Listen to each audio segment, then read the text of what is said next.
કાલનો એક એવો કડવો અનુભવ થયો ને તો અમે કાલ નારાજ થઈ ગયા. મારા ફ્લેટ જોવા આવ્યા, જાહેરાત જોઈ હતી, ગાઈઝ એમને અમને ના પાડી.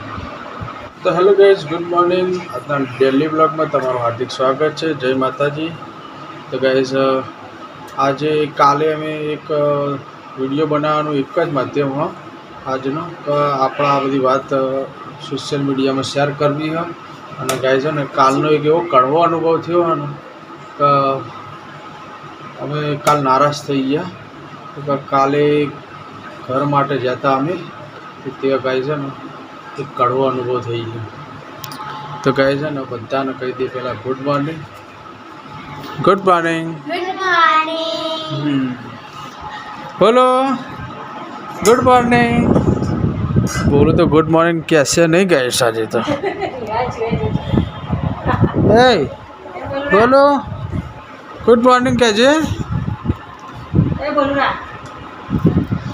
तो गाइस बोलो गुड मॉर्निंग नहीं किया मामा गुड मॉर्निंग क्या बताना शर्मा है मर जीव बताना ना गुड मॉर्निंग नहीं बोलते मुझे बच्चों बोलो गुड मॉर्निंग. તો ગાઈઝ વિડીયો બનાવવાનું એક જ આપણો આજના વિડીયોમાં અમારે એ જ કહેવાનું એમાં. તો ગાઈઝ ને મેં કાલે હે ને એક ફ્લેટ જોવા ગયા હતા. તો ફ્લેટ જોવા ગયા હતા ને ગાઈઝ એમાં કાલ મને જોરદાર કડવો અનુભવ થયો. મને તો 15 વર્ષ પહેલાં થઈ ગયો કડવો અનુભવ, પણ કાલે ફરીથી કડવો અનુભવ થયો. કોના હંગાથી? સપના હંગાથી. તો મૂન પપ્પા બે જેલા છીએ. હા, મૂન પપ્પા બે જેલા છીએ એટલે અમને તો કડવો અનુભવ થઈ ગયો. પણ કાલે હું આવી જ્યાં દીદિયાસની બાજુ તે ગાય છે ને અમે નવા ફ્લેટ જોવા ગયા હતા. તો ગાય નવા ફ્લેટ જોવા ગયા હતા ને તે ત્યાં અમે જ્યાં ઓફિસે ફ્લેટ ગમે અમને બતાવ્યા. ગાય જવા ને ઓફિસમાં જઈને કીધું ને કે અમારા ફ્લેટ જોવા આવ્યા, જાહેરાત જોઈ હતી, ગાય એમને અમને ના પાડી. હવે બધું કાસ્ટ વાઇઝ થઈ ગયું બરાબર. તો કાસ્ટનું હવે બહુ જ મોટું થવાનું. હવે જે અમુક જ્ઞાતિઓને હોય ને અમુક જ્ઞાતિઓને આપતા નહીં બરાબર.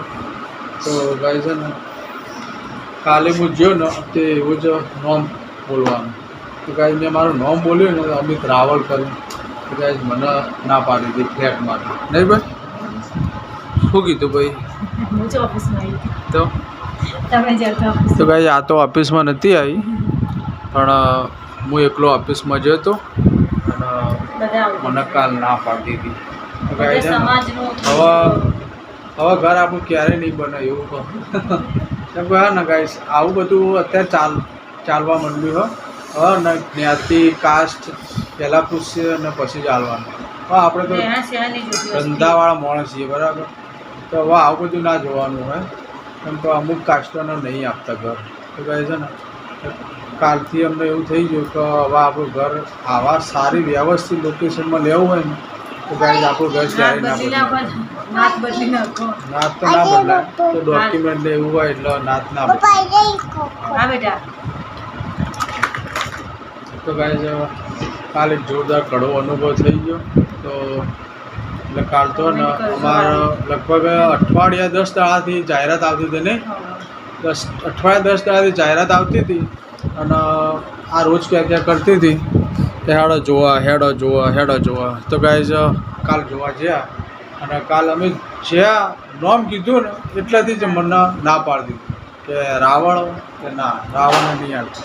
પાછા બિલ્ડરે એવું કે તમારે અમને ક્યાં વાંધો નહીં, પણ કે બીજા બધા આવે ને એમને વાંધો હોય. બીજા બધાને અમારો શું વાંધો હોય? હવે ના ઘરે રહેવું હોય બરાબર. તો હવે આવું થઈ ગયું ગાઈસ. તો હવે ને કોઈ બીજાના સારા લોકેશનમાં સારી જગ્યાએ કોઈને રહેવું હોય ને તો હવે નહીં રહી શકે. કેમ કે હવે કાસ્ટ વાઇઝ થઈ ગયું હોય. તમારી કાસ્ટ ઉજળી હશે, સારી હશે ને તો જ આપશે. બાકી અમુક એવી કાસ્ટો જેને ઘર નહીં આપતા ગાઈસ. એટલે કાલે તો બહુ જોરદાર કડવો અનુભવ થઈ ગયો બરાબર. નહીં આપતા. તો ગાઈસ હવે સારી નોકરી કરતા હોય ને તો એ નહીં આપતા બરાબર. તો ગાઈસ કાલે એક જોરદાર કડવો અનુભવ થઈ ગયો. તો તમારું શું કહેવું હોય તો મને આજનો વિડીયો બનાવવા માટે મારે એ જ માધ્યમ હતું કે અત્યારે આવું બધું થઈ ગયું હોય તો હવે અમારું તો સિટીમાં ઘર લેવાનું, મહેસાણામાં ઘર લેવાનું, આવી સિટીઓમાં ઘર લેવાનું હવે લગભગ સપનું જ રહેશે. હવે ક્યાંક અમારે ગામડે જ ઘર લેવું પડશે. તો ગામડે કોઈ એવું નહીં, બરાબર, પણ અમુક આવા ફ્લેટોમાં, એપાર્ટમેન્ટમાં કે સોસાયટીઓમાં હવે કાસ્ટ વાઇઝ બધું થઈ ગયું હોય એટલે અમે ઘણી જગ્યાએ, હું આજથી 15 વર્ષ પહેલાંની વાત કરું તો એ વખતે મને આવો કડવો અનુભવ થયો. મૂનમાં ફાતે ગયા હતા અને અમને રાવળ વાપરીને જ અમને ના પાડી દીધી. હવે ગયા છે ને આવું થઈ ગયું એટલે હવે આવી સારી લોકેશનમાં લેવા માટે હવે એક સપનું જ રહી ગયું. શું કહેવું તારું કહેવું? મારે રહેવાસી હોય તોય નહીં મળતો. હવે ગાઈસ તમારી ગમે તેવી રહેણી કહેણી સારી સમાજ ઉપર જીવો હા બધું હોય ને સમાજ ઉપર લોકોએ હે ને આપણી અમુક કાસ્ટ ઉપર બહુ જ વિરોધ ઉઠાવ્યો, બરાબર. એટલે ગાઈસ છે ને હવે આપણે ખબર નહીં કે આપણે એમનું શું બગાડ્યું, બરાબર.